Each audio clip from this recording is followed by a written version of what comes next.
Ah, bom dia novamente. Nós, o Cássio me pediu aqui para ajudá-lo, de uma coisa mais informal. é, então é o seguinte, foi feito, só para dizer o seguinte, tudo que foi apresentado, né, todas as apresentações, elas vão para a página da ALAP, hoje ainda, e tem um vídeo também que foi feito de todas as apresentações, que a gente vai tentar colocar o vídeo no YouTube. E, inclusive, a razão que foi falado em espanhol, todo mundo, é para poder divulgar para o restante da América Latina, que obviamente não teve condições de vir aqui. Então, agora, depois das apresentações, a gente tem cerca de 10 jornalistas aqui presentes.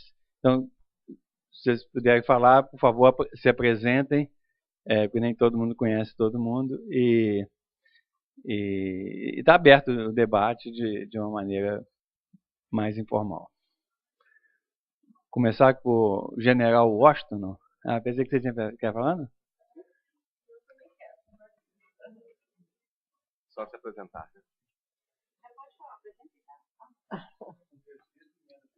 E a pergunta. Tá bom. Eu sou o Washington Castilho, sou coordenador de comunicação social lá do Centro Latino-Americano em Sexualidade e Direitos Humanos, lá da UERJ, que é o CLAN, sediado dentro do Instituto de Medicina Social. E assim, já que eu tenho que emendar logo minha pergunta, eu na verdade já matei minha curiosidade com o Zé Eustáquio, mas eu vou compartilhar. Um indicador que me chamou a atenção na apresentação da Débora foi o indicador de padrão reprodutivo das mulheres, né? Que a gente fala muito que a mulher hoje em dia está adiando ou protelando o projeto de ser mãe. Mas eu vi que já na década de 50 existia esse padrão e a gente está muito rejuvenescido hoje em dia, né? A gente ainda não está, a mulher ainda não está tendo filho tão mais tarde assim. Ainda existe esse padrão rejuvenescido. Então eu queria só que se comentasse esse dado. Bom, se alguém mais quiser falar, pode falar, mas acho que aqui da mesa, eu e o Jorge somos os mais especialistas na área de fecundidade. Na questão, assim, a América Latina se diferencia da maioria dos outros países do mundo por ter um padrão muito rejuvenescido, isso há muito tempo.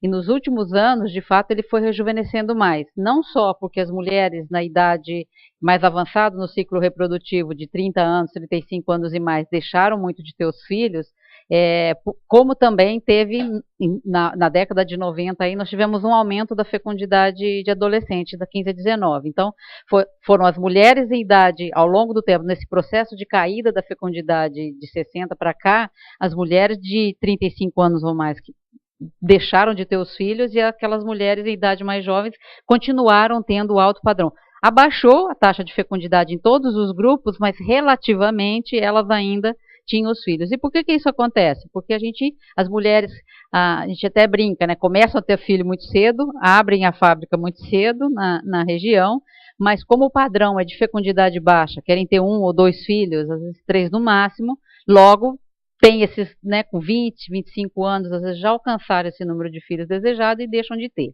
E isso foi até em alguns países, na América Latina em geral, isso ainda acontece. Em alguns países da América Latina, e o Brasil é um dos exemplos, isso já está modificando, né? Nessa última, nos dados com o último censo e dessa última década que a gente viu, é que as mulheres de 15 a 19 abaixaram a fecundidade, todas elas abaixaram a fecundidade, mas relativamente abaixaram mais, então a gente já não tem mais esse rejuvenescimento da fecundidade que vinha acontecendo.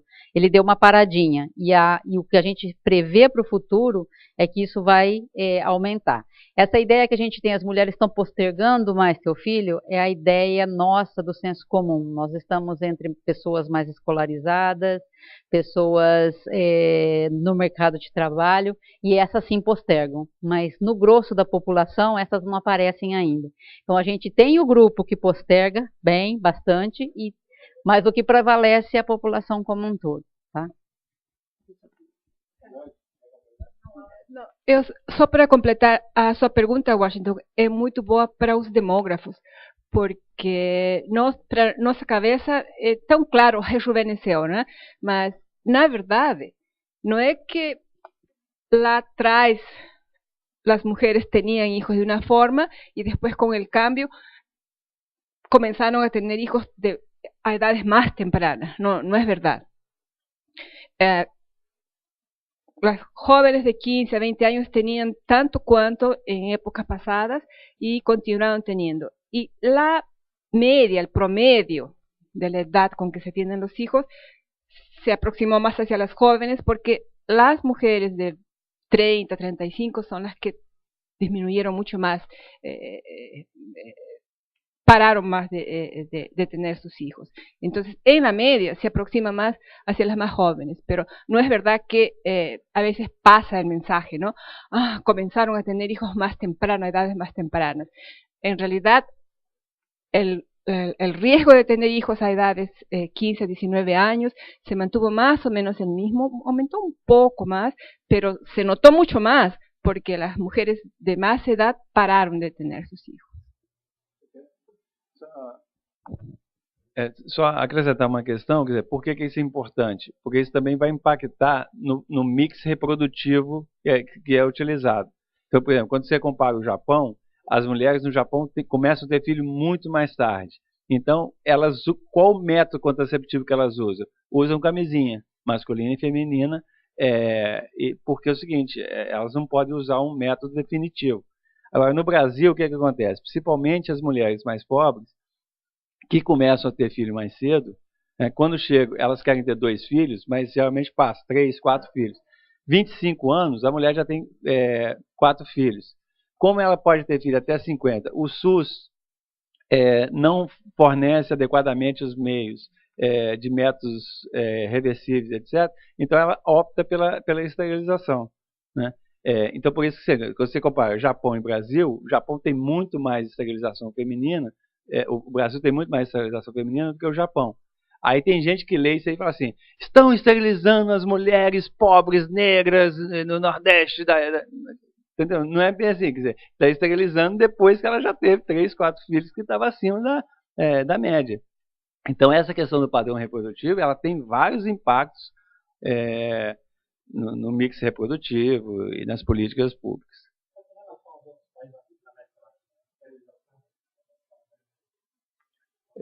O Jorge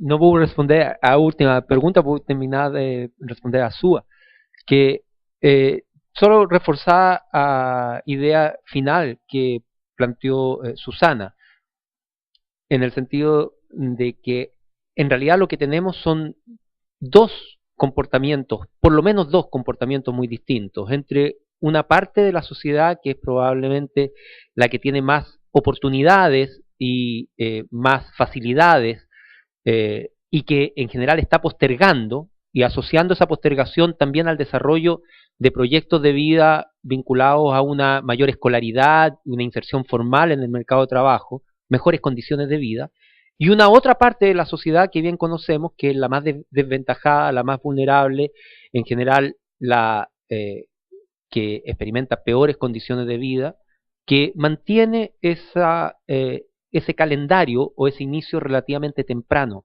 de la fecundidad. Entonces, el tema de la fecundidad adolescente es sin duda probablemente uno de los más importantes de los pendientes de Cairo. Cuando hablábamos de Cairo y planteábamos las metas que tenía Cairo y algunas habían sido alcanzadas en América Latina y había otras que no habían sido alcanzadas, sin duda este inicio temprano de la fecundidad, en particular entre los grupos más pobres, es uno de los temas pendientes y va a estar dentro de la agenda de los próximos 20 años. Bueno, la cosa de la esterilización, hay un mix, pero en general hay países en América Latina que sí tienen mucha esterilización, República Dominicana, Colombia, y en general los países donde se necesita de más métodos modernos, la esterilización ahí está, pero hay otros países que no la tienen o no la tienen garantizada. Argentina, por ejemplo, es un país donde hace muy poco el gobierno disponibilizó esterilización con la ley.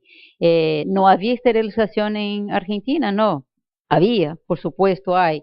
En Brasil, la ley para el SUS es de 97. ¿Antes no había esterilización en Brasil? Sí, había. Y las mujeres hacían lo que podían para tener la esterilización. Pero hay países en la región, Haití, Bolivia, creo que Paraguay, son los que tienen mucho, los condones son todavía métodos que son, y en general hay un diferencial por clase social las que usan, ¿no? Y ese es realmente un problema. La otra cosa, la esterilización que quisiera decir, no solo mirando a América Latina, mirando hacia el mundo global, la esterilización, el problema con la esterilización de América Latina que veo que es femenina. La esterilización masculina todavía es muy baja en nuestra región y ahí refleja uno de los diferenciales de género que tenemos. Y ese es un problema. Hay países, todos los países en general, la esterilización masculina es más baja. Por supuesto, todavía la recarga cae sobre la mujer, pero no es tan diferencial cuanto, por ejemplo, en Brasil, ¿no? Que los hombres ahora recién empiezan a hacer la esterilización masculina y mucho más por mala información, por preconceptos, por una serie de desinformación pasada por, en fin, por las políticas públicas. Y eso sí es un problema. Yo no veo el problema que se esterilicen, pero hay que esterilizar en el momento cierto, con la información y que fuera algo más compartido entre hombres y mujeres. Prazer Washington, de conhecê-lo. Somente queria ilustrar com uma anedota. Isto não é uma anedota demográfica, mas não é científico, mas para ilustrar os conceitos que Susana e Jorge estavam falando. Eu dou aula na universidade depois de 20 anos. Todos os anos, quando começa o curso, eu pergunto aos jovens que têm entre 21 e 25 anos, dependendo. Bueno, quem entre vocês, especialmente as mulheres, quem entre vocês tem filhos? Então, cada ano que passa, são menos maus que se levantam, e cada ano a reação é mais não é possível, tem exame, tem que finalizar a universidade, tem que trabalho. Este ano, quando eu fiz essa mesma pergunta, miravam como se fosse um marciano, não é? Como se fossem filhos da universidade. Não, você que está perguntando. Mas tem todo o grupo que nunca chega à universidade. Não, aí é onde continua com isso.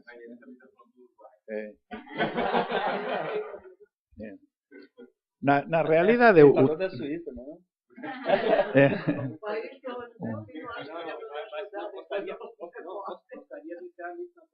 Não é verdade. Quando você mira o promédio, eles também estão ocultando. Estão falando disso comportamento de que vai à universidade. Ao mesmo tempo, no Uruguai, temos todavia uma porcentagem de população de mulheres que são pré-transicionais. Tem mais de 4 filhos em promédio. Na população de mulheres mais pobres.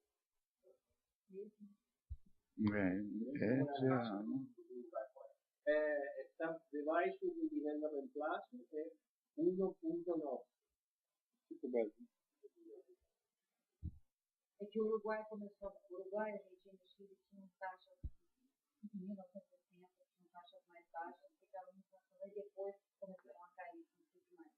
Os outros países saíram de 6, 5 e abaixaram, e o Brasil, inclusive, saiu de 6 e abaixou. É isso que fala que convergência. Né? Os países estão convergindo o nível abaixo do nível de reposição. Eu acho uma coisa que eu queria falar, porque nós demógrafos temos uma fala muito torta, né? Nós falamos de rejuvenescimento da fecundidade. Na realidade não está rejuvenescendo, né? O que acontece é que se uma mulher tem 4 filhos hoje, e tem um antes dos 24 anos, e os outros 3 para frente. Esse é o padrão por idades. Depois já não tem 4, tem 2. Mas sigue tendo 1 até os 24 anos. E o resto, no lugar da quantidade que tinha antes, agora tem só 1. No passado, você tinha 3 filhos após os 24 anos. Agora você tem 1. Então, esse 1 que tem antes dos 24 anos, relativamente, é 3 vezes mais hoje do que era esse 1 mesmo filho no passado, né? Em termos relativos, o peso que esse 1 primeiro que teve tem hoje é 3 vezes maior. Então, como se distribui a fecundidade ao longo de toda a vida reprodutiva é que tem um peso muito maior agora no começo, não porque tenha aumentado necessariamente, sino porque a forma que esse total tem se espalhado é diferente, né? Esse 1 segue sendo 1, mas antes de aí para frente tinha 3, agora tem só 1. Então, esse é o tipo de rejuvenescimento. Não é que está tendo. É a mesma coisa. São o peso relativo que tem esse total quando você espalha nas cidades, né? Então, na América Latina, baixa muito a fecundidade nas cidades mais avançadas e muda muito pouco ou nada no começo, mas a importância que esse pouco que tem no começo tem agora é muito maior.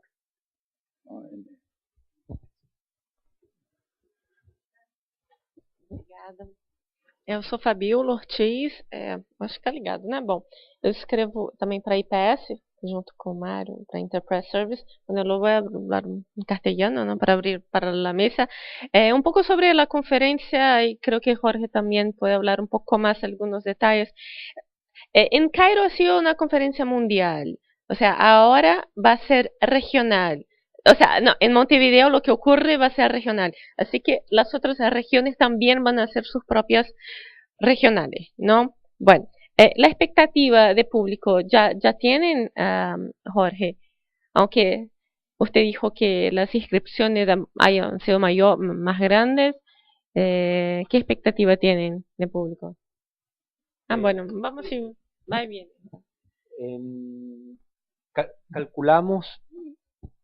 Calculamos por las inscripciones que hemos recibido unas 250 personas de la sociedad civil, a lo que hay que sumar las delegaciones oficiales más asistentes del mismo gobierno anfitrión.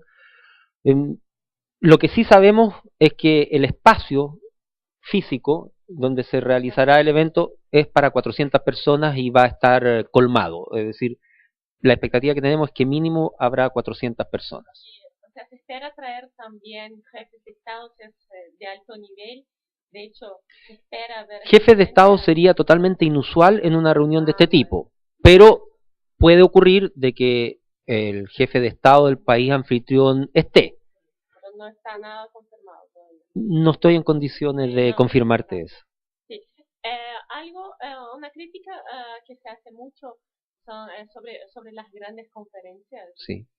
Es que se discute, se habla y se hacen muchas negociaciones y al final la agenda propositiva o las grandes declaraciones no van quedan muy en un approach muy abierto, muy amplio y no van estrictamente a los puntos necesarios. Así que bueno, me gustaría abrir para usted. Fue lo que ha pasado, por ejemplo, con la R+20, es otro tipo de approach, pero bueno, también se hizo muchas negociaciones y una gran declaración, pero a veces queda un poco inocuo. Quería saber, bueno, cómo responden a estas críticas sobre la agenda propositiva de propuestas, ¿no? De revisión de Cairo y desafíos para la región de América Latina. Muchos puntos están de acuerdo con los ODM, por ejemplo. ¿Hay metas más específicas o solo disminuir la pobreza mundial, la mortalidad infantil, reducir? Esto también está en ODM, que se encierra ahora en 2015. se converge, pero hay metas más específicas. Bueno, son estos dos puntos. O sea, de hecho, no va a ser inocuo, ¿no? Va a haber, de hecho, cosas concretas, sí, más o menos. Gracias. Bueno, Es difícil, ¿no? más que difícil, es imposible responder la pregunta en su totalidad. Pero lo que dices tú es cierto. Siempre con estas conferencias y los documentos que salen de ahí hay un riesgo en la medida que son textos no vinculantes, o si tú quieres no obligatorios por parte de los países. Es más, es frecuente, y en el Cairo así pasó, que muchos países lo firman pero con reservas. Eso desde ya le baja la potencial, le reduce la fuerza de los documentos. No obstante lo anterior, aún no siendo vinculantes, aún no siendo obligatorios, y en el caso de nuestra conferencia con mayor razón, por la naturaleza de la misma, sí tienen un efecto político importante. Y ya en Quito, la declaración o los acuerdos, si tú los puedes revisar, de Quito, son bastante concretos en términos de los mensajes que se quiere enviar. Ahora, mensaje distinto a un plan de acción con metas, objetivos y mecanismos de seguimiento. Ahí hay una brecha. No la vamos a resolver en Montevideo. En Montevideo no habrá nada parecido a un plan de acción regional o algo que se le parezca. Primero porque está Cairo, sigue existiendo Cairo como el documento de referencia básico, y lo que estamos llamados a hacer en Montevideo en primera instancia es reafirmar Cairo e identificar aquellos aspectos donde hay que avanzar, donde no se ha avanzado suficientemente. Y lo que hay que hacer en Montevideo es ponerse de acuerdo en cuáles son aquellos aspectos donde podríamos ir más allá. Una vez hecho eso, y que con suerte lo haremos en Montevideo, hay que ponerse de acuerdo luego, no en Montevideo, sino probablemente más adelante, en cómo vamos a avanzar en aquellos aspectos, cómo vamos a definir las metas, identificar indicadores que no solo sean cuantitativos, sino que den cuenta de los procesos que están detrás, y sobre todo cómo vamos a monitorear. Porque si no hay rendición de cuentas, no hay monitoreo, entonces en definitiva las metas quedan simplemente a libre voluntad de los gobiernos, si acaso. Y ahí evidentemente la sociedad civil como un juez o como un garante o como un actor de seguimiento es clave para el futuro de ello.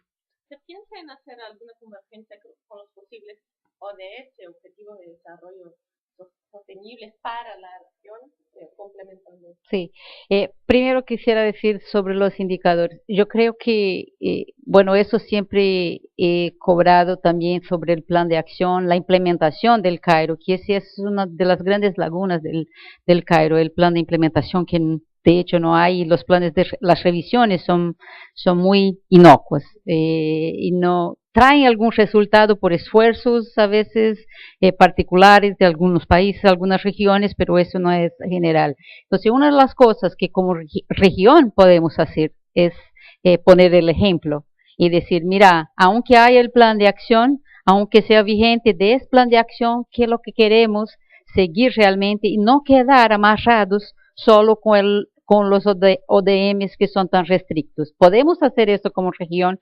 podemos presionar a los gobiernos para llegar a ese acuerdo como sociedad civil, como académicos. Y yo creo que eso es muy importante. Una cosa que creo que la región podría hacer, tomando como base el órgano subsidiario de la ONU, que es la Conferencia de las Estadísticas de América, que tiene que estar en la CEPAL, que se podría trabajar en conjunto, porque de hecho las conferencias, Jorge lo puede decir mejor, pero siempre se reúne la gente que trabajan con los censos demográficos siempre son lo más preocupante, pero creo que la Conferencia de las Estadísticas de las Américas no podría preocuparse nomás con censos, tendría que preocuparse con el recorrido de informaciones que son importantes a su tiempo, con oportunidad, y cuáles son las medidas que esas informaciones van a traer para dar seguimiento a una agenda como la de población, la de derechos humanos y otras. Entonces, yo creo que la Conferencia de Población podría trabajar en conjunto con la CEA, que es la Conferencia Estadística de América, y para buscar planes de cómo colectar información y hacer con que,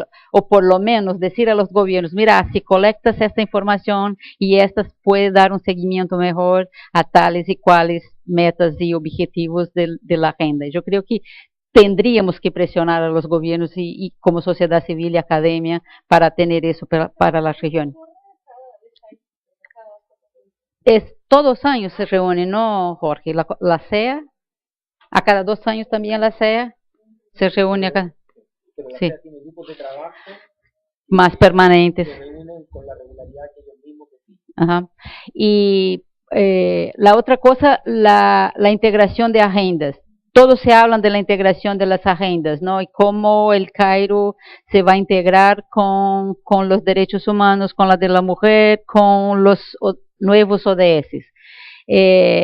De hecho, se piensa que todo se va a reunir, todo se va a integrar ahí en los ODS, pero no, yo de hecho no veo una organización general con que haya esa articulación para llevar la agenda a los ODS. Y de hecho nos presentó ayer Videgain los 12 puntos, creo, ¿no? Que ya están en la agenda de los ODS. Así fue con los ODMs, ¿no? Hubo una discusión, incluso parte muy restricta de la conferencia de Cairo entró después, ya en 2005, con la meta 5B y muy restricta. Entonces, esa es otra cosa de presión, ¿no? ¿Cómo hacemos para presionar los gobiernos y principalmente las organizaciones internacionales, cómo integrar las agendas? Pero cada uno está buscando su lado, su pedazo, y eso es muy difícil.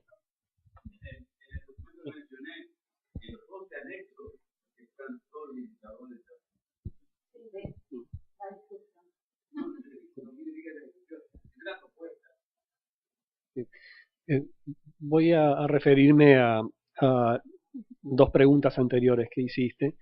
Ya el año pasado el presidente de Uruguay, José Mujica, inauguró el Congreso Latinoamericano de nuestra asociación, de la Asociación Latinoamericana de Población, porque tiene un particular interés en materia de temas demográficos y poblacionales, y todo indica, salvo que haya un tema de agenda particularmente urgente en agosto, que puede ocurrir, que va a estar nuevamente presente este año, en este caso en el caso de la conferencia. Y asimismo el presidente Mujica extendió una invitación al presidente del país que actualmente se preside el ex Comité Especial de Población y Desarrollo, Ecuador, al presidente Correa, confirmación que todavía está pendiente, ¿verdad? También depende mucho probablemente de la agenda. Eso en términos de presencias de alto nivel que tú hacías referencia. El termómetro en general de la conferencia está indicando de que hay mucho interés en distintos ámbitos de toda la región acerca de la misma, y mucho interés en participación. Un indicador bastante claro es el que no es el único indicador, pero es uno bastante claro, es el interés por inscribirse de parte de las organizaciones de la sociedad civil de toda la región. Es un poco la misma, llevándolo una analogía a lo que Rogelio comentaba sobre este particular interés. No se manifiesta con tanta fortaleza en otras conferencias o reuniones similares que hemos tenido en la región. Y más allá de las declaraciones, ¿verdad? Que por supuesto que son un aspecto totalmente importante, ya de por sí podemos decir de que el resultado no es inocuo, porque esto cataliza procesos. Vuelve a poner, pase lo que pase, digamos, en la conferencia, vuelve a poner en el tapete justamente la agenda de los temas de los vínculos de población y desarrollo, hace reflexionar necesariamente a quienes tienen que participar sobre qué se ha hecho o qué se debería haber hecho y qué habría que hacer.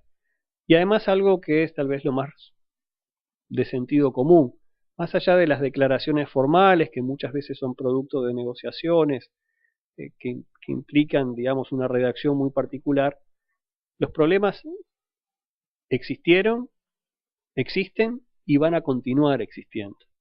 Entonces, a pesar de cualquiera sea la declaración, que es bien importante porque va a determinar en gran medida también hojas de ruta, ¿verdad? Cómo proceder en el futuro.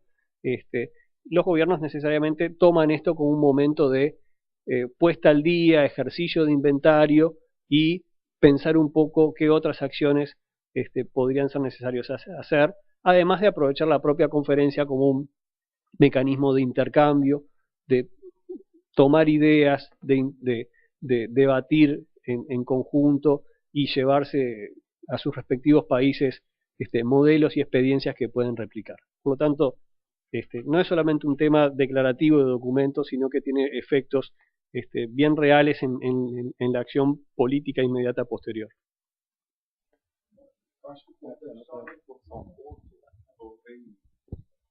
Foi dito aqui hoje, foi dito nos 2 dias anteriores, que a restituição, a reconstrução, restabelecimento da Comissão Nacional, no caso específico do Brasil, da Comissão Nacional de População e Desenvolvimento, que é a comissão, ela tem um papel importante exatamente ao permitir o diálogo da comunidade científica, da sociedade civil com o governo e, de alguma forma, tentar influenciar o governo na sua formulação de políticas, etc., né? Tendo como documento ou plano de fundo as agendas e os planos de ação dessas conferências. Então, no caso do Brasil, ela está sendo reestabelecida.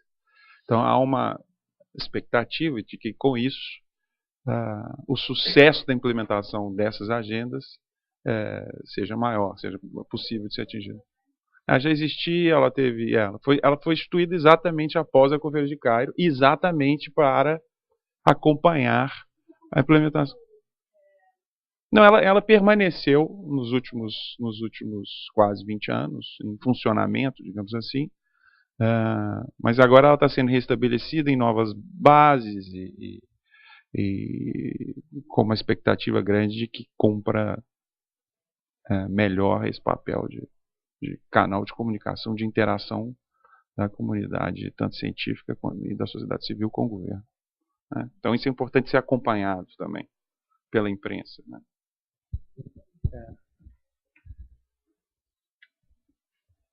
Bom dia, sou Lamia Walalur, sou corresponsal aqui del diario Le Figaro, diario francés. Quería volver al tema de la fecundidad, pensando en la llegada la próxima semana del Papa Francisco.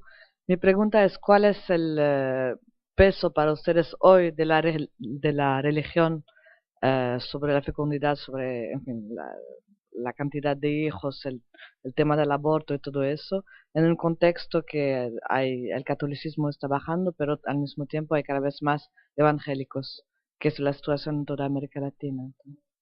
O Papa é amigo dele. Hoje os argentinos, religião é com a Argentina.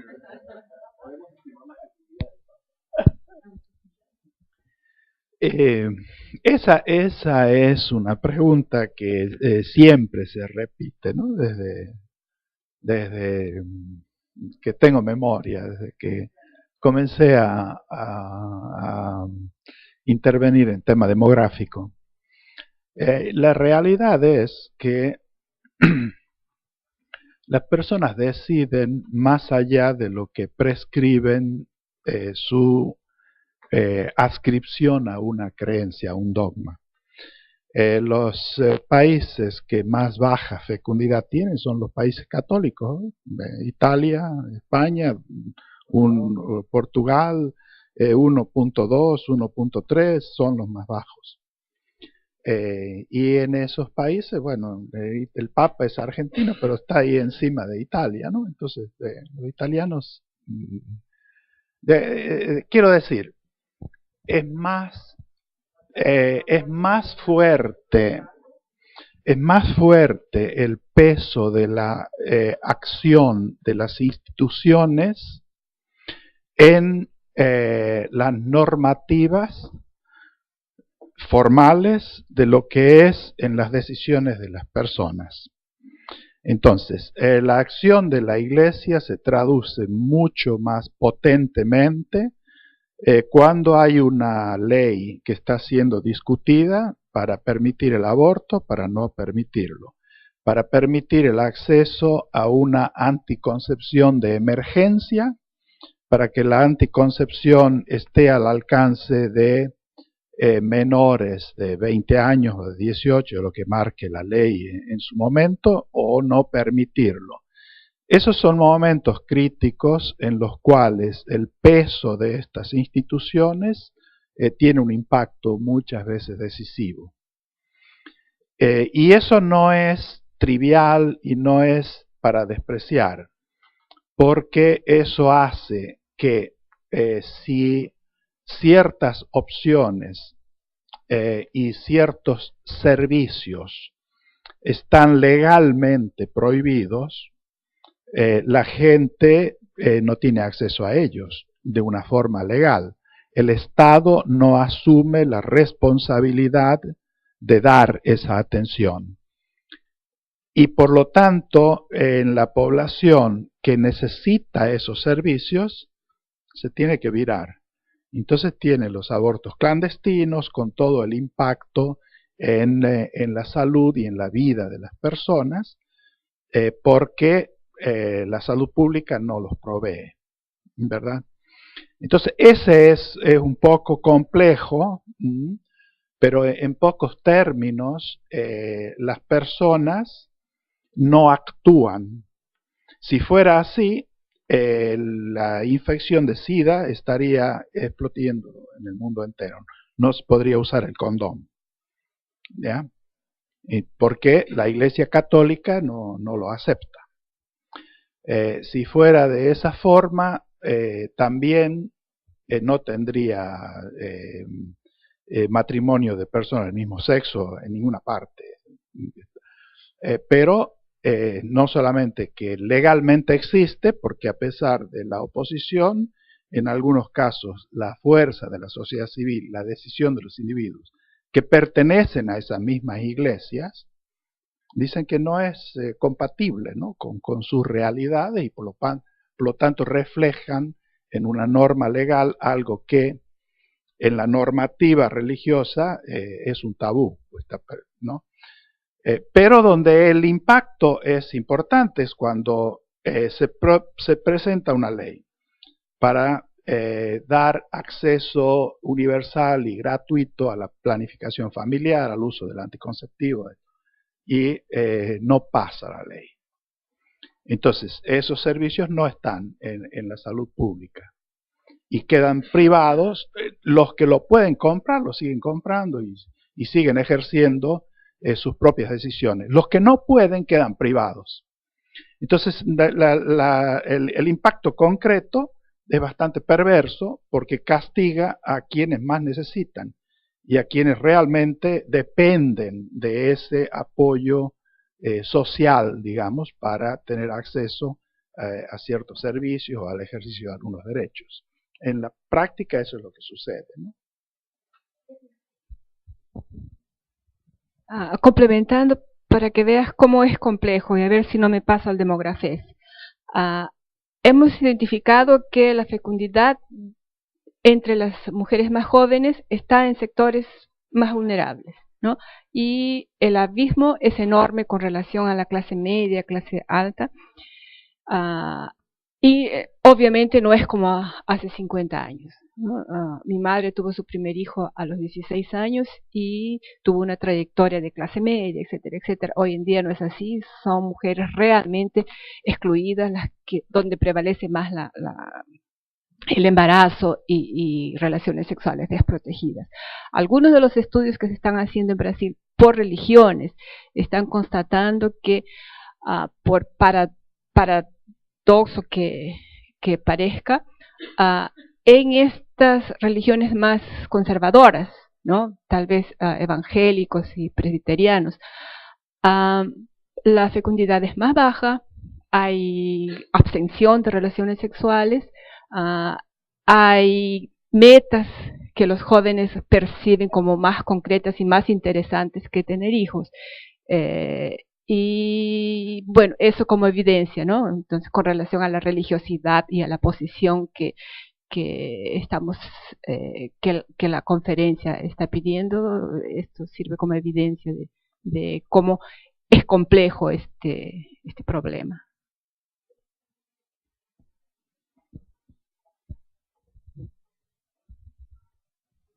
Boa tarde, meu nome é Ana Meirelles, eu trabalho numa agência de comunicação especializada em sustentabilidade e aspectos sociais, responsabilidade social, chamada Comunicarte, e eu gostaria de trazer um pouco também para o debate. Desculpa falar português, mas meu espanhol não tem como. Na própria resolução do Cairo, há alguns trechos, alguns pontos que apontam a importância da comunicação para se atingir as metas estabelecidas pela própria conferência do Cairo. Por exemplo, se eu não me engano, tem um ponto 1123 que trata da mídia, da importância da mídia e do engajamento da mídia, dos profissionais de comunicação e da comunicação em geral, para levar a população mais pobre em linguagem mais acessível, mais simples, os aspectos demográficos, populacionais, questão da saúde reprodutiva, demais questões que a gente já debateu aqui hoje. Eu gostaria, na nossa agência, a gente trabalha, por exemplo, com a Globo, fazendo todo o merchandising social da Globo nas telenovelas, trabalhando saúde, prevenção de doenças, etc. Eu gostaria de entender ou saber um pouquinho mais do que foi feito ao longo desses 20 anos pós-Cairo, acerca da comunicação ou do preparo dos comunicadores para trabalhar nos seus jornais e na mídia tradicional e até na mídia alternativa, vendo que tem um blog, né, aqui para a conferência, voltado para a conferência.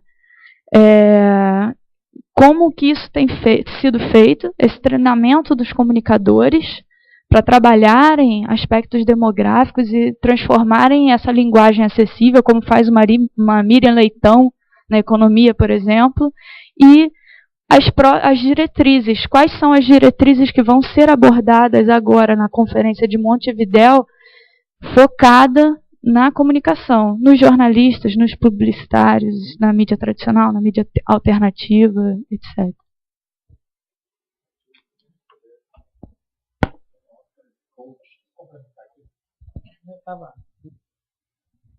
Bueno, hablo español que es dirigido más a los hispánicos.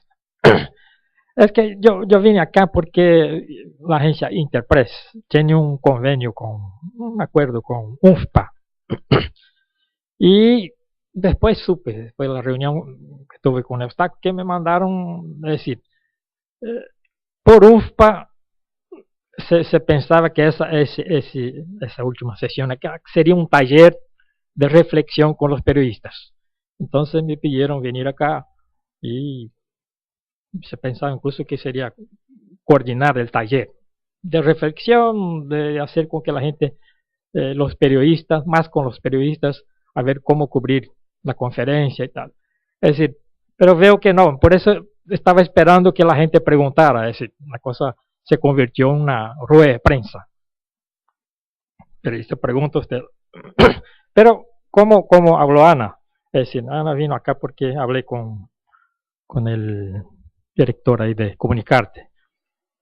Es decir, nuestra idea era hacer una reflexión, es decir, las cosas de población para comunicar son difíciles, porque es una variedad muy grande, algunas cuestiones entran, como digo, en cuestiones íntimas, es decir, y trata de todo, desde tiene enlaces con economía, con educación, con todo.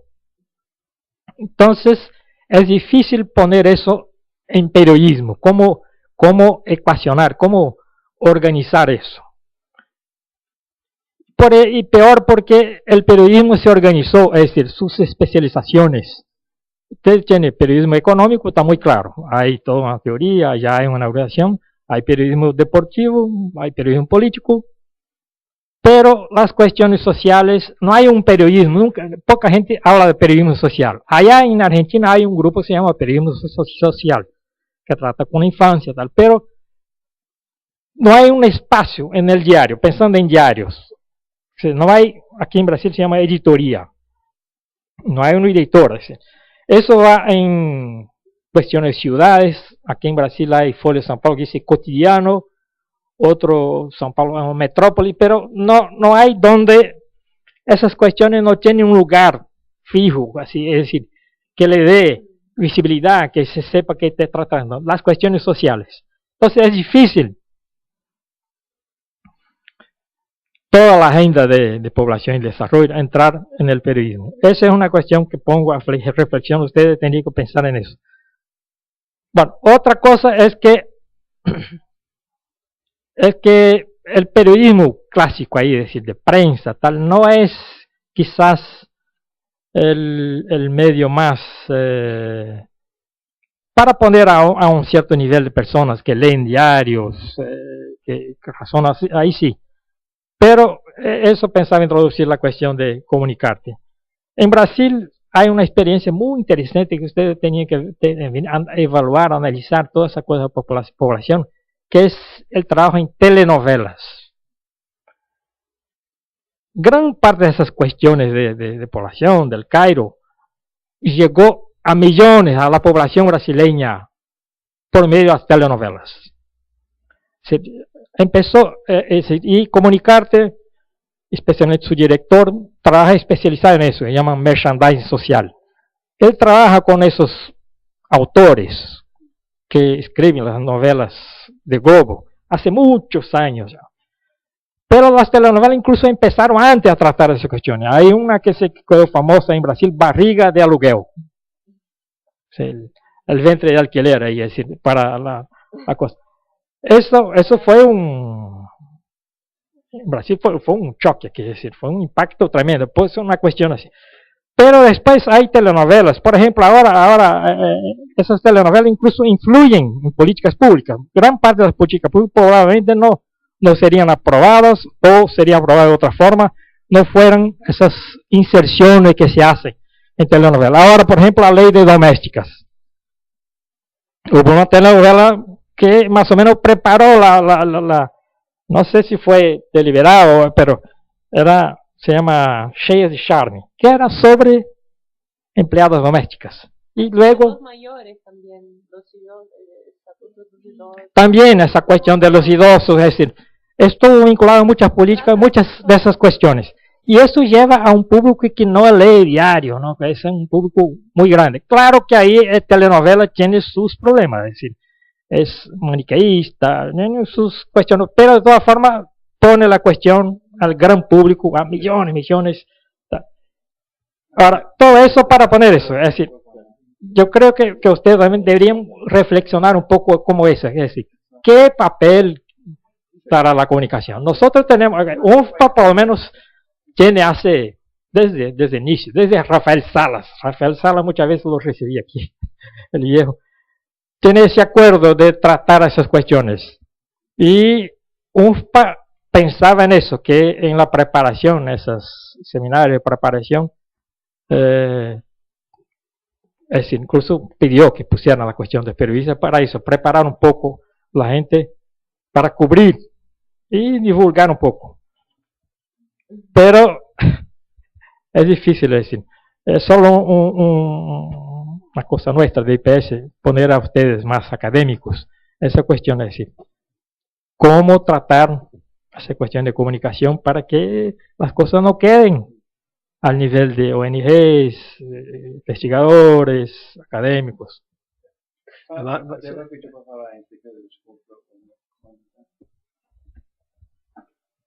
Sí, no, es que yo quería no proponer, pero perdonen, pero no voy a estar de acuerdo, sin embargo, al opuesto.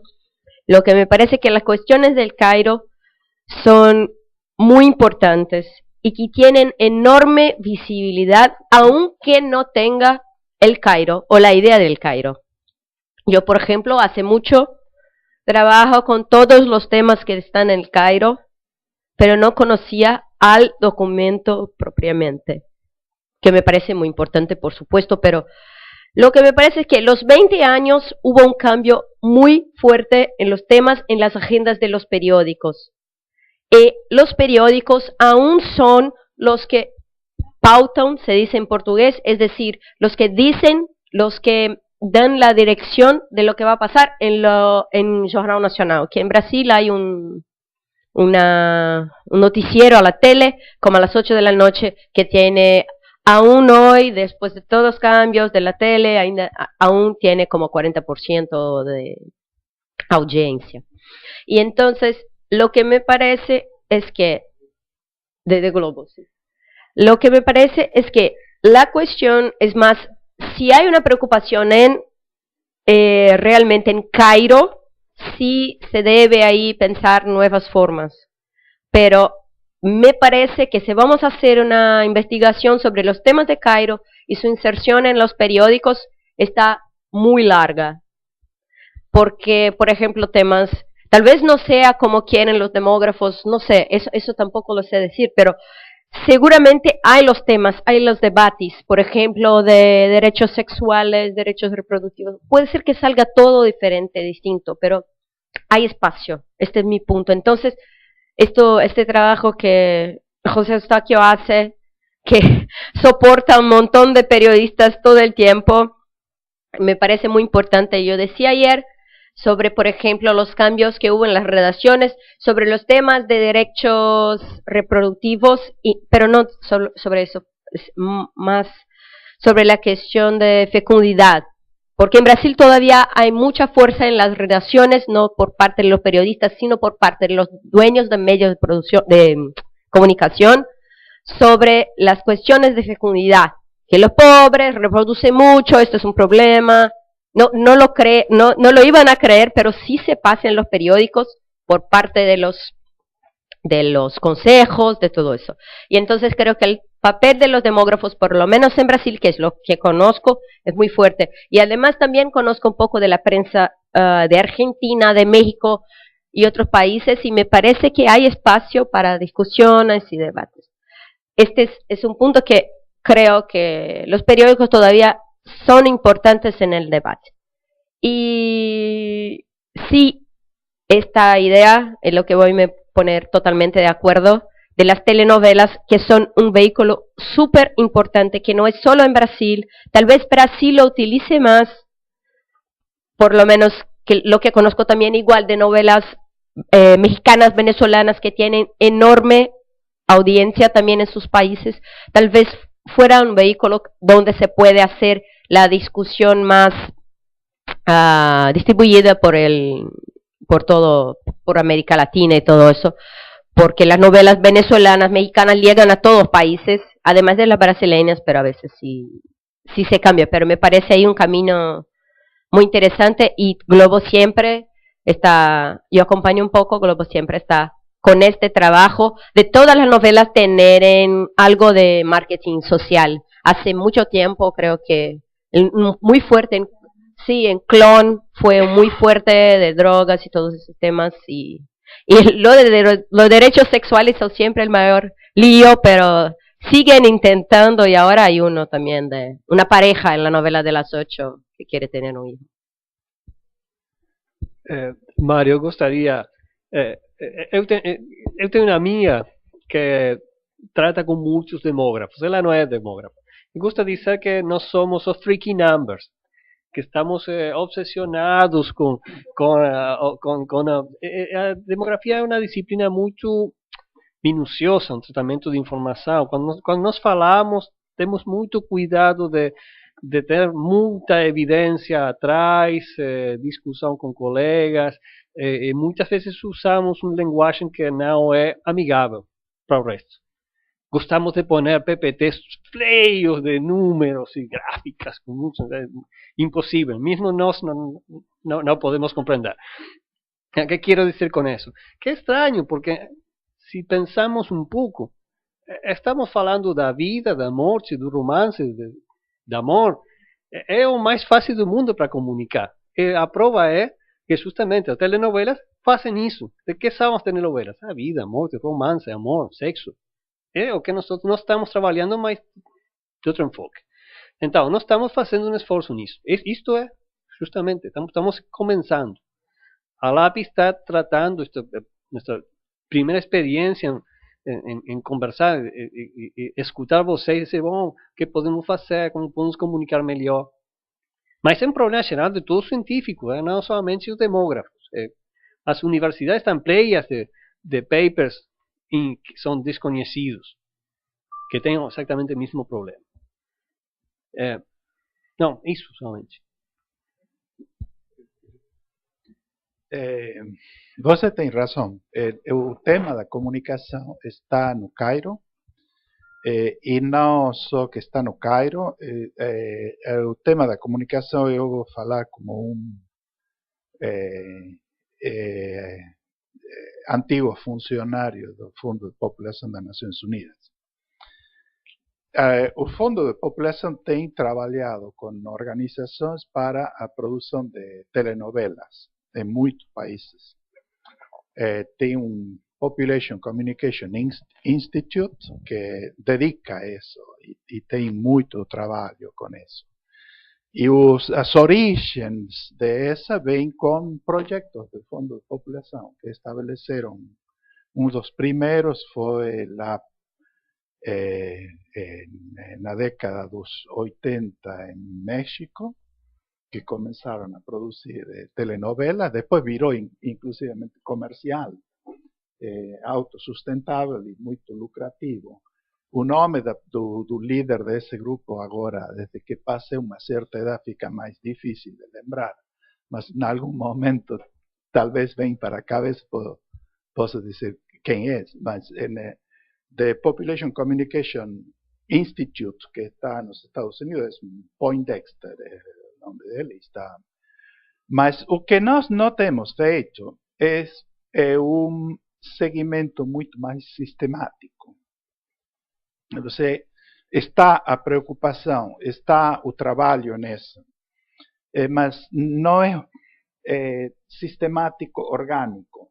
Você tem num país representante que é mais sensibilizado para isso, vota alguns projetos e dinamiza e estabelece uma interação muito mais próxima com os médios e tal.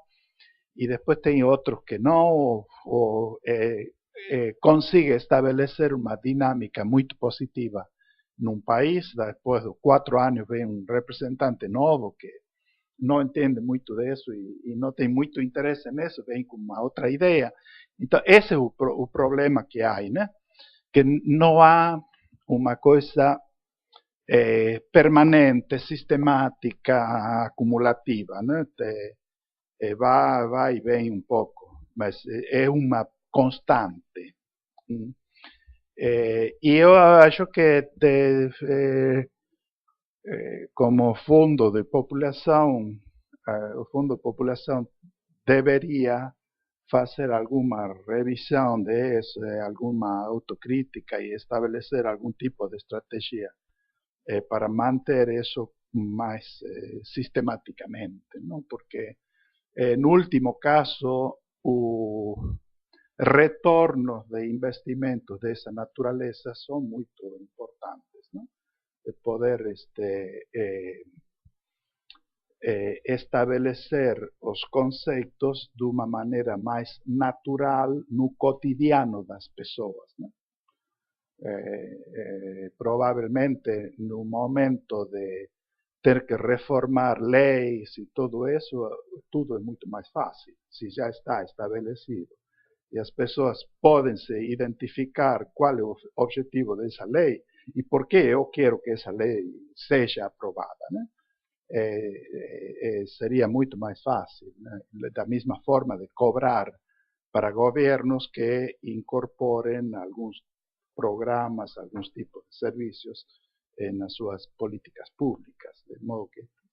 Pero é um trabalho no qual existe, tem gente no Fundo de População que está fazendo isso como parte dos termos de referência, mas não está completamente integrado, sistematizado, muda de uma região para outra, de um país para outro dentro da mesma região. E sempre vai como um negócio assim esporádico, não? Agora está a conferência, então nós queremos dar elementos para os jornalistas para poder tratar os temas com maior solvência, mais autoridade, mais facilidade e tal. Então, bom, vamos fazer uma reunião para conversa, para passar material para isso, para outro.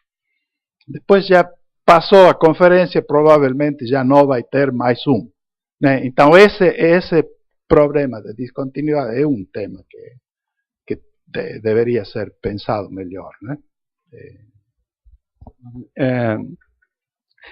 Completando o que o Roel falou, os demógrafos não só trabalham com a televisão, com as novelas, como estudam as novelas, né? Existem várias pesquisas dos demógrafos na década de 80, na década de 90, hoje diminuiu um pouco mais, qual que é o papel das novelas, inclusive já teve reuniões, né, dos demógrafos com os escritores de novelas, né, para discutir, né?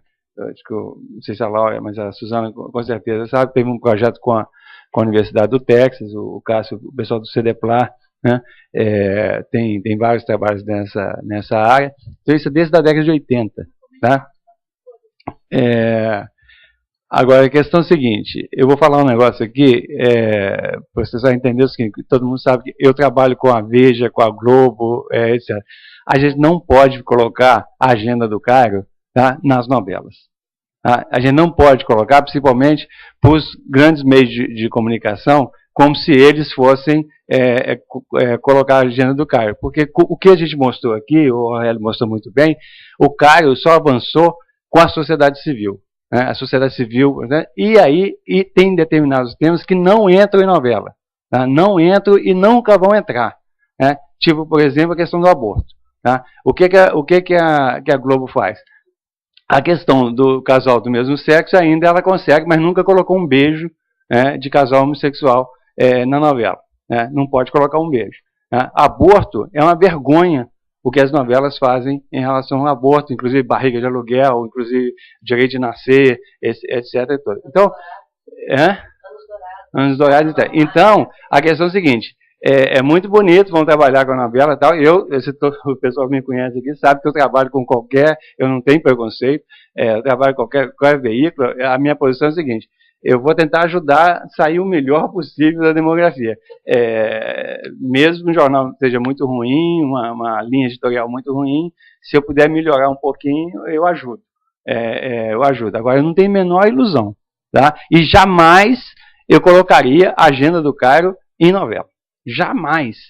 Eu, por máximo, é o seguinte, alguns pontozinhos e tal, o que é um pouco essa Débora falou, nós precisamos de ter um diálogo com o jornalista sério e ter um canal de participação da sociedade civil, de influência, porque a Débora colocou bem, existe espaço, não existe espaço total, mas existe espaço. Se a gente souber trabalhar, se a gente souber avançar, a gente já sabe. Agora, também existe, o Washington na sociedade civil aqui, a Guacira estava aqui do CFM, etc. Esse trabalho para a gente é fundamental. A Patrícia Galvão, né, então a gente dá muita ênfase a essa questão, uma articulação de trabalhar com a grande imprensa, tal, mas trabalhar com a mídia alternativa, porque é a sociedade civil que vai ter força do negócio. Agora, não descarto novela, e não só não descarto, como a demografia tem trabalhado com novela desde a década de 80.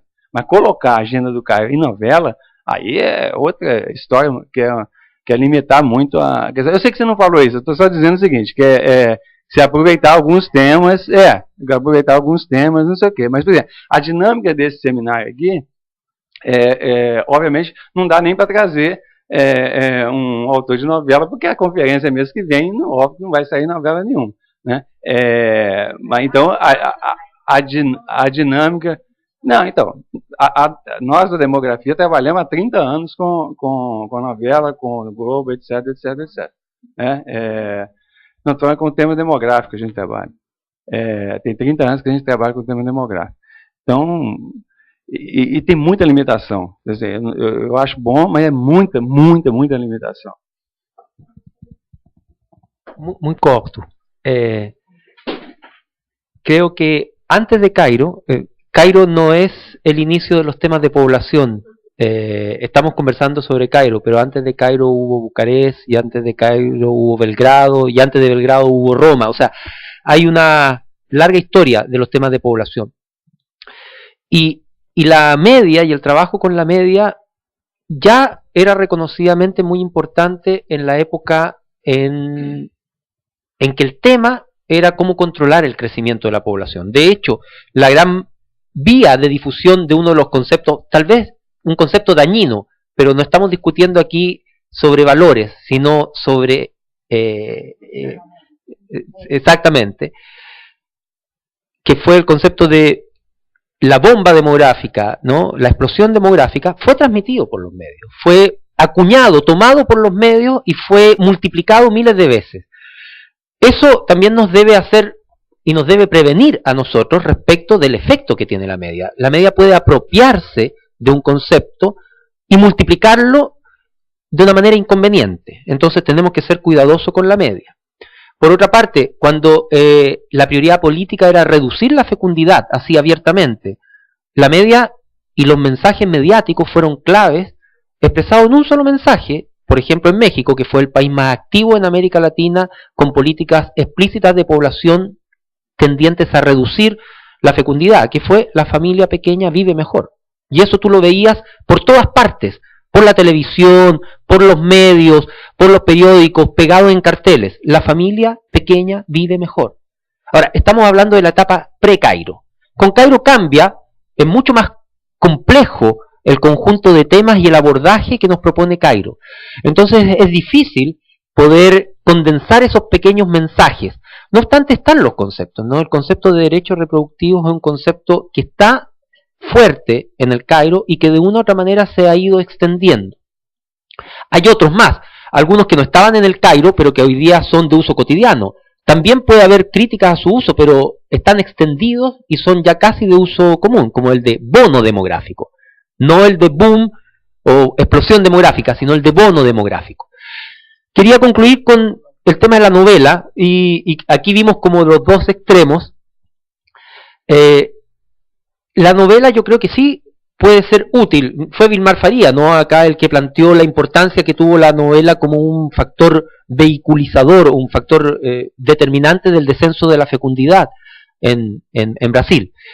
Y yo creo que la novela en muchos países, y en particular en Brasil, que es un tipo especial de novela, yo diría un poquito más elaborada, trae mensajes que pueden ser perfectamente compatibles con Cairo. Y si uno tiene la posibilidad de incidir en esos mensajes, en buena hora. Creo que efectivamente la novela en América Latina en el último tiempo ha tenido un efecto de tolerancia hacia fenómenos importantes como el de la homosexualidad. Pero como dijo Taquiño, tiene límites. No va a mostrar un beso homosexual o un beso de una pareja de un mismo sexo todavía no lo va a hacer. No se ven embarazados muchachas teniendo hijos a los 15 o 14 años como ocurre en nuestra realidad. Eso más bien se oculta. Y peor aún, muchas veces lo que hacen es transmitir estereotipos, transmitir estigmas, transmitir visiones que no son compatibles con el Cairo. Entonces hay un desafío. Yo creo que tenemos que considerar las novelas por la importancia que tienen, pero no considerarlas como aliados garantizados. Por el contrario, pueden ser incluso enemigos en alguna sentido. Hay un trabajo ahí que hacer por delante.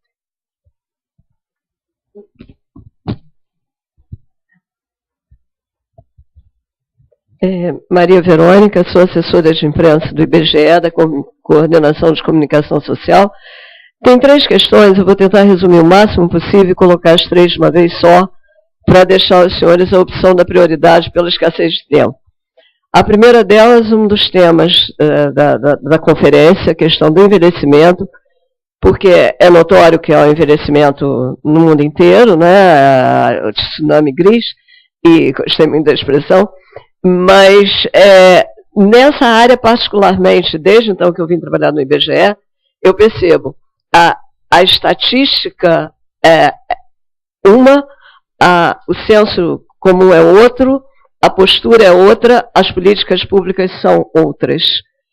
A população envelhece, continua-se a trabalhar faixa etária de 60 anos ou mais como alguma coisa única, dos 60 aos 100. Quando todo mundo que já chegou perto disso, e por acaso na família tem alguém com 80, 90 ou 90 e pouco, sabe o quão diferente é essa faixa etária. Então, eu pergunto, se dentro, no espaço da ALAP já houve lugar para esse tipo de reflexão, para esse tipo de proposta de ação, do ponto de vista da estatística e do ponto de vista de levar alguma ação às políticas públicas, porque isso demanda postura, filosofia, cultura, mercado de trabalho, conflitos de gerações, muito sério. Inclusive, quando um concurso público, por exemplo, abre espaço a que você, até aos 90 anos de idade, preste um concurso, você, no momento, você pode passar, você pode conquistar aquela vaga, e depois você vai sentir claramente o quanto ainda existe, mesmo entre a população jovem, o preconceito em relação às gerações mais velhas. E eu vi há pouco tempo no Uruguai aquele programa que deu vontade, eu acho, a todo brasileiro sair correndo para o Uruguai, né? Eu mesma, que eu quero morar lá, depois do Globo Repórter, mostrando um trabalho maravilhoso feito com as pessoas mais velhas, de mestres, de passar, quer dizer, consultoria. Eu acho que é uma série de linhas de ação. Eu sei que isso implica, por exemplo, questões cruciais como a aposentadoria, né, mexem especialmente em países de renda mais baixa, é um problema sério, mas então é uma questão que eu pergunto, se na ALAP isso tem sido pensado além da questão de que há um envelhecimento geral da população, e se nos países da América Latina e Caribe há essa mesma dicotomia entre estatísticas, fato, visão, postura e políticas públicas. Isso é uma coisa.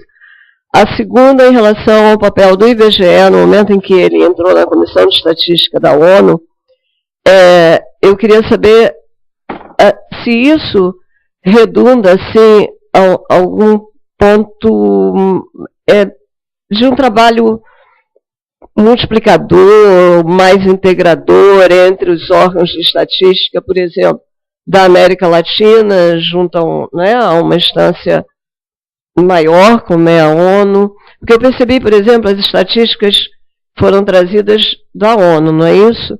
Eu não sei, há uma integração entre essas estatísticas dos países que compõem a América Latina e o Caribe? O papel do IBGE nessa situação? Isso é uma segunda questão. E a terceira, derivada das colocações aqui sobre a comunicação,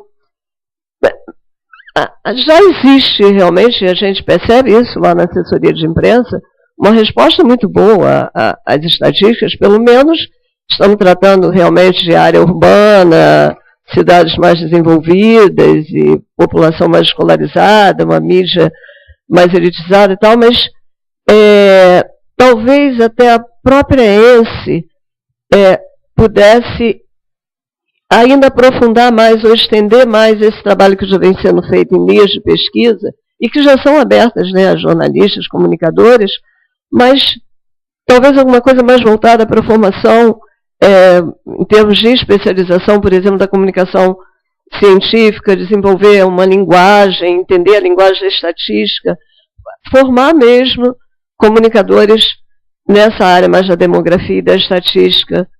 Não sei se em outros países também como é que isso vem sendo trabalhado. São essas três questões.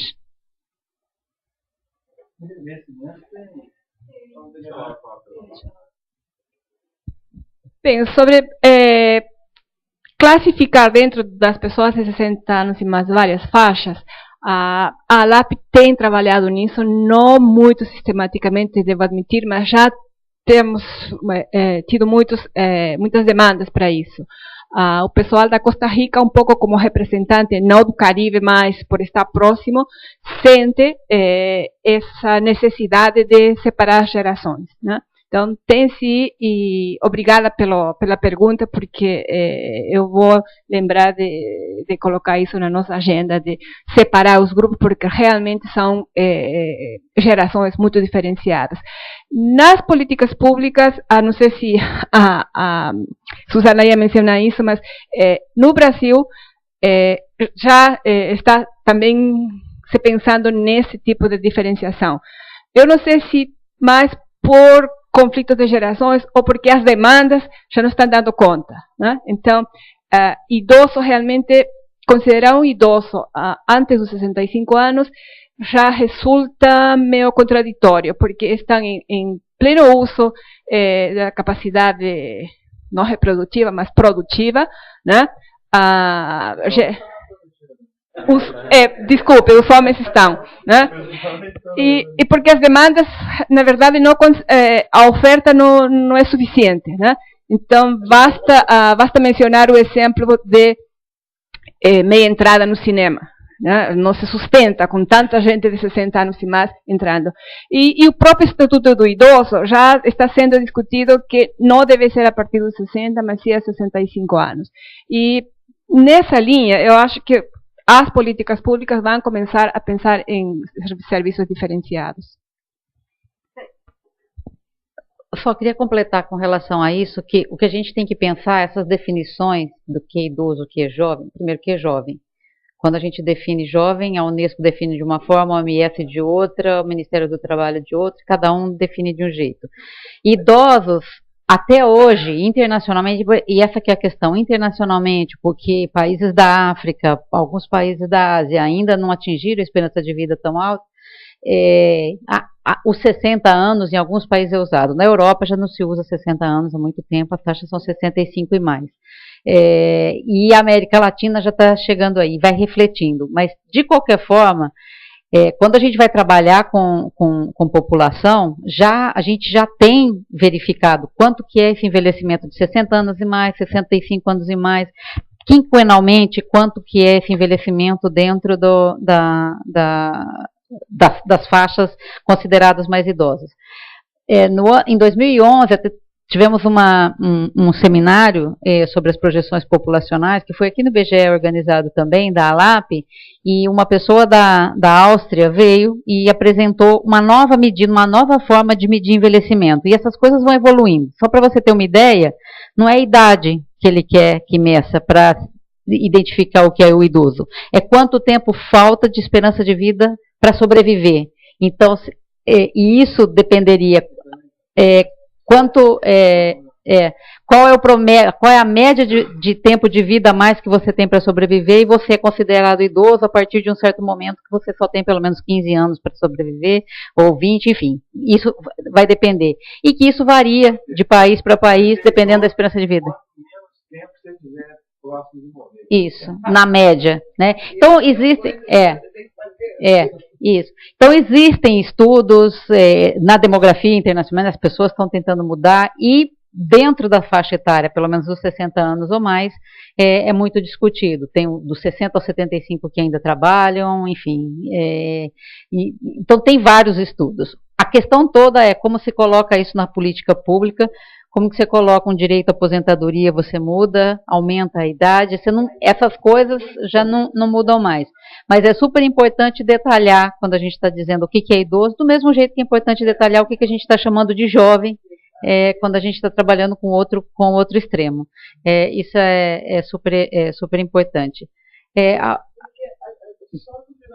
as políticas, eu estava nem falando as políticas, né, públicas, elas me parecem muito ainda voltadas para o assistencialismo, para o protecionismo, para, quer dizer, a questão da produtividade, do conviver com isso de uma maneira natural, ainda é muito difícil.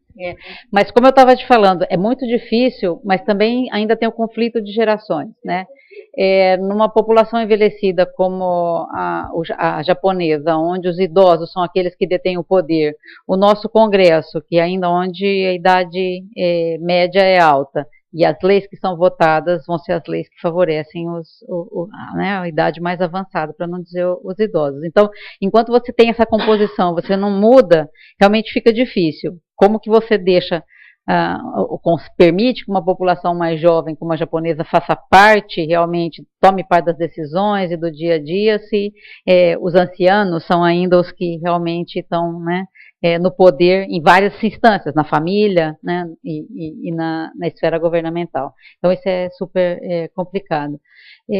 A outra questão era da inserção da entrada do IBGE na Comissão de Estatística da ONU, né? E saber dessa integração entre Na verdade, existe um projeto no IBGE, no Mercosul existe um projeto de integração que chama do Mercosul. Então, é o IBGE com os países do Mercosul para fazer uma integração, para coletar informações que são mais padronizadas, como ocupação, mobilidade. Tem uma série de questões que você precisa compatibilizar com os países para coletar a informação.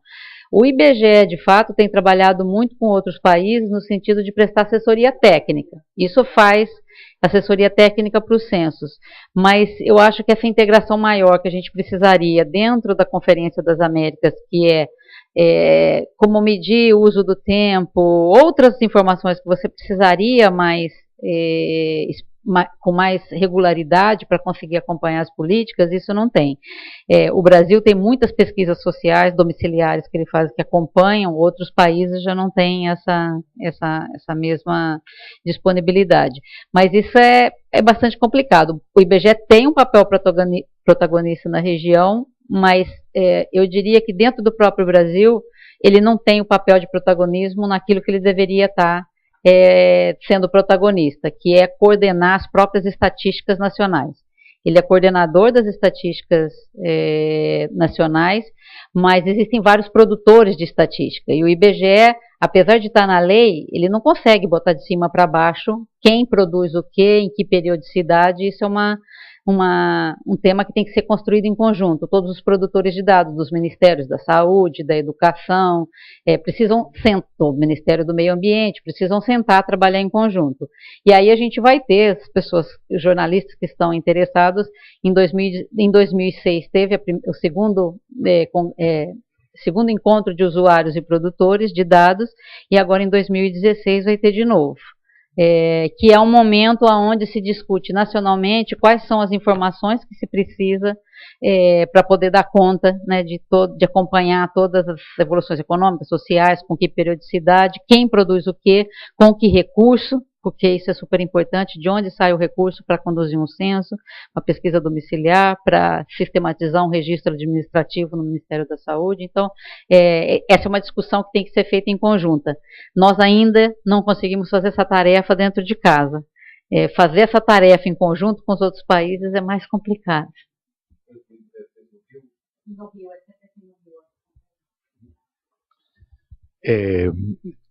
A Comisión de Estatística das Nações Unidas reúne a todos os países membros do Sistema de Nações Unidas e tem o seu rol, a sua função é de caráter normativo, no sentido de que eles estabelecem os princípios que devem ser seguidos por, por ejemplo, para los censos de población, de principios y recomendaciones, donde establecen cuáles son los conceptos y una serie de cosas, ¿no? Mas después los países toman eso como una guía, mas eles adaptam a suas realidades ou adotam certas coisas e outras não, né? Mas o Brasil foi sempre membro, foi parte da comissão, e a representação do Brasil na Comissão de Estatística das Nações Unidas é feita pelo IBGE. Não, formalmente é Itamaraty, mas na hora que a comissão se reúne, eles chamam da capital o representante das Nações Unidas. De Brasil, nas Nações Unidas, chama para assistir e está com o pessoal diplomático lá, mas a voz técnica fornece o IBGE. E o que eu acho agora, nas últimas duas reuniões da comissão, eu já não estive lá em Nova York, Mas eu acho que o que acontece é que IBGE passou a formar parte da diretiva da Comissão das Nações Unidas, mas sempre foi membro. Agora tem um reconhecimento porque tem um papel de liderança regional e em algumas coisas também tem uma projeção para além da região, né? Então, como reconhecimento disso, eu acho que eles, não sei se tem a presidência agora da comissão, mas forma parte da diretiva, né? Qual é a posição que ela tem aí na comissão, não sei. Mas foi membro, sempre esteve assistindo às reuniões e contribuindo, porque o secretariado dessa comissão é a Divisão de Estatísticas das Nações Unidas.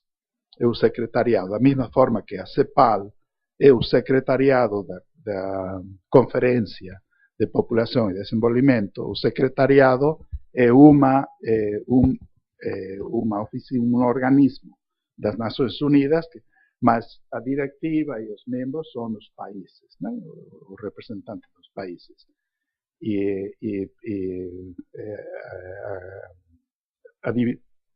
Desculpa. A Divisão de Estatística das Nações Unidas continua sendo o secretariado e a presidência é rotativa e os outros postos assim, não? Outras posições da diretiva vão mudando, não? Dos países. Eu posso só adicionar um pouco com relação à questão de envelhecimento. Eu acho, na verdade, no caso do Brasil, eu imagino que no caso de vários dos países da América Latina, pelo menos na América do Sul, Argentina, Chile, Uruguai, tem um conhecimento, tem uma produção científica crescente, muito consolidada. Então, esse ponto que você colocou da simplicidade de tratar os idosos e tal, na produção acadêmica, isso não é verdade. É muito detalhado, até onde os dados permitem, obviamente, porque é preciso ter dados específicos para essa população. Então, embora o Brasil tenha uma produção boa de dados, ele ainda carece de informações específicas, né? Então, há uma produção crescente e há também, se você observar nos últimos 10, 20 anos, o governo se informou muito sobre assuntos. Ministérios de Saúde, Previdência, etc. Tem muita informação sobre o tema. Tá? Então, se a questão das políticas não é exatamente falta de informação sobre o tema e suas diversas dimensões, envelhecimento, mas muito mais decisões políticas. A questão da Previdência, por exemplo, houve uma grande quantidade de seminários, de discussões acadêmicas, públicas sobre reforma da Previdência dos anos 90 para cá. Agora está um pouco, de fato, essa é uma coisa que a gente tinha notado, de fato essa questão está um pouco fora da pauta, assim, mas isso é um tema recorrente e crescente do ponto de vista de produção acadêmica, e com muito interesse. Então, isso, se a política não vai exatamente naquilo que você pensa, do ponto de vista daquilo que foi produzido, foi identificado na evidência empírica, muitas vezes é porque tem uma decisão, né? Não é só a evidência empírica, é preciso ter decisões e levar em consideração vários fatores simultaneamente, né? Mas certamente a produção tende a crescer e ela nunca foi tão grande a respeito desse assunto. Bom, tem mais alguma outra pergunta?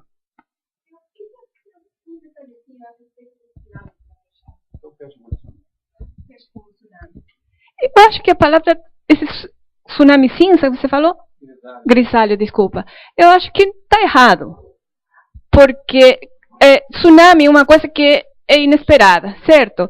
E, na verdade, esse pessoal que está com 60 anos e mais agora, ele, quando sobreviveu na tabela de vida aos 10 anos, nós já sabíamos que estaríamos aqui vivos, né? E se hoje pesamos mais, não é culpa nossa. É culpa de vocês que não estão tendo filhos. Hoje os idosos aparecem mais. É verdade que houve melhoras e por isso um pouco mais de idosos estão aparecendo do que antigamente, mas não é muito mais. Então, voltando à tabela de vida dos anos 60, nós já sabíamos que estaríamos aqui. Então, não é bem um tsunami. E os nossos tomadores de decisões já deviam de saber que hoje seríamos o número que somos, né? Então, não é bem um tsunami. Ele já estava anunciado e não é invasão gris, né? É falta de jovens que não vão suportar a nossa previdência social. Claro que aumentou, mas não foi tanto como... Não, é claro que aumentou, é claro que melhorou, é claro que estamos vivendo um pouco mais, mas não foi tanto como a diminuição da parte baixa da pirâmide. Eu vou aproveitar aí para fazer alguma coisa a mais.